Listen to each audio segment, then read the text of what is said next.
This video, I will show you how to check the real-time inventory of a vending machine. Log in the server, click Device. The machine which we want to check. Click Replenish.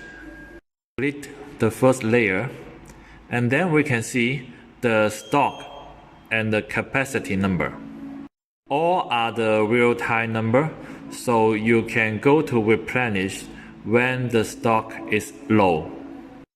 And after filling the machine, we need to revise the stock number in the system. We can click replenish, and then we can insert the number from the server.